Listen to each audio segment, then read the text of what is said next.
Hi hello ಎಲ್ಲರೂ ಹೇಗಿದ್ದೀರಾ? ನೀವು ಕೂಡ ಸೂಪರ್ ಆಗಿದ್ದೀರಾ ಅಂತ ನಾನು ಅಂದ್ಕೊಳ್ತೀನಿ.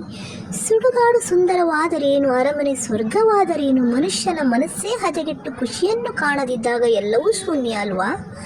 ಬದುಕೆಂಬುದು ಎಂಥ ಅನ್ಪ್ರೆಡಿಕ್ಟೇಬಲ್ ಅಲ್ವಾ? ದೊಡ್ಡ ಸಾಮ್ರಾಜ್ಯ ಕಟ್ಟಿದವ ಸಂದರ್ಭಕ್ಕೆ ಹೆದರಿ ಆತ್ಮಹತ್ಯೆಗೆ ಶರಣಾಗುವುದು ಎಂದರೆ ಎಂಥ ವಿಪರ್ಯಾಸ ನೋಡಿ ಅಲ್ವಾ?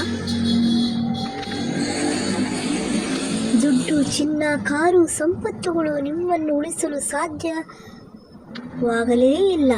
ಸಿಜೆರಯವರೇ ನೋಡಿ, ಎಂಥ ಇದು ಹೊಟ್ಟೆ ಉರಿಯುತ್ತೆ ನಿಮ್ಮನ್ನು ನೋಡಿದರೆ. ಒಳ್ಳೆ ಮನುಷ್ಯನ ಕಳ್ಕೊಂಡೆ.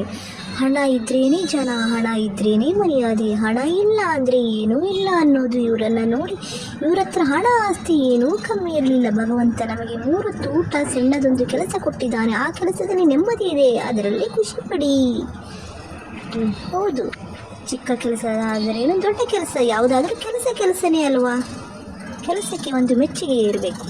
ಹಣದಿಂದ ನೆಮ್ಮದಿ ಹುಡುಕಲು ಹೋಗಬೇಡಿ. ಪ್ರೀತಿ ವಿಶ್ವಾಸದಲ್ಲಿ ನೆಮ್ಮದಿ ಹುಡುಕಿ. ನೆಮ್ಮದಿ ಇಲ್ಲದ ಜೀವನ ಎಷ್ಟೇ ಹಣವಿದ್ದರೂ ವ್ಯರ್ಥ. ಹೌದು, ವಾ ವಾ ವಾ ವಾ ವಾ. ಸಾವಿರಾರು ಕೋಟಿ ದುಡ್ಡು ನೆಮ್ಮದಿ ಕೊಡದೇ ಇದ್ದರೂ ಧೈರ್ಯವನ್ನಾದರೂ ತಂದು ಕೊಡಬೇಕಿತ್ತು. ಹೌದೌದೌದೌದು, ಕರೆಕ್ಟು. ಇವರು ಧೈರ್ಯವನ್ನು ಸ್ವಲ್ಪ ತಂದುಕೊಂಡಿದ್ರೆ ಈ ಮನುಷ್ಯ ಇವತ್ತು ಕಳ್ಕೊಳ್ತಿರ್ಲಿಲ್ಲ. ನಾನು ಈ ಮನುಷ್ಯನ.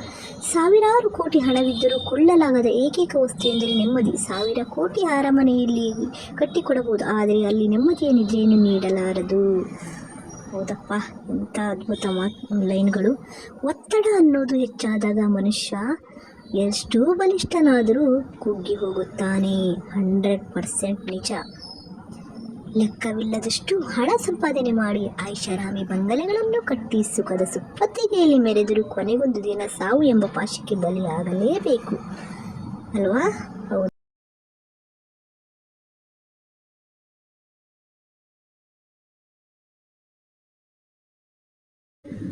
ದುಡ್ಡು ಕೊಟ್ಟು ಹಾಸಿಗೆ ತಗೋಬಹುದು, ಆದರೆ ನಿದ್ದೆಯೇನಲ್ಲ. ಐಷಾರಾಮಿ ಬದುಕು ಕಟ್ಟಿಕೊಳ್ಳಬಹುದು, ಆದರೆ ನೆಮ್ಮದಿಯನ್ನಲ್ಲ.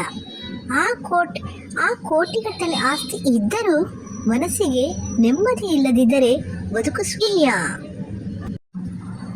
ಸಿಜೆ ರಾಯ್ ಅವರ ಸಾವಿನಿಂದ ಮತ್ತೊಮ್ಮೆ ಸಾಬೀತಾಯಿತು ಹಣಕ್ಕಿಂತ ಮನಃಶಾಂತಿಯೇ ನಿಜವಾದ ಶ್ರೀಮಂತಿಕೆ. ನಿಮ್ಮ ಆತ್ಮಕ್ಕೆ ಶಾಂತಿ ಸಿಗಲಿ ಸಿಜೆ ರಾಯ್ ಸರ್. ಆ ಭಗವಂತನಲ್ಲಿ ನಾನು ಬೇಡಿಕೊಳ್ಳುವುದೇನೆಂದರೆ, ನಿಮ್ಮಂಥ ಒಳ್ಳೆ ಮನುಷ್ಯನ ಕಳೆದು ನನಗೆ ತುಂಬ ಬೇಜಾರು, ದುಃಖ ಆಗಿದೆ. ನಿಮ್ಮ ಆತ್ಮಕ್ಕೆ ಶಾಂತಿ ಸಿಗಲಿ ಸರ್.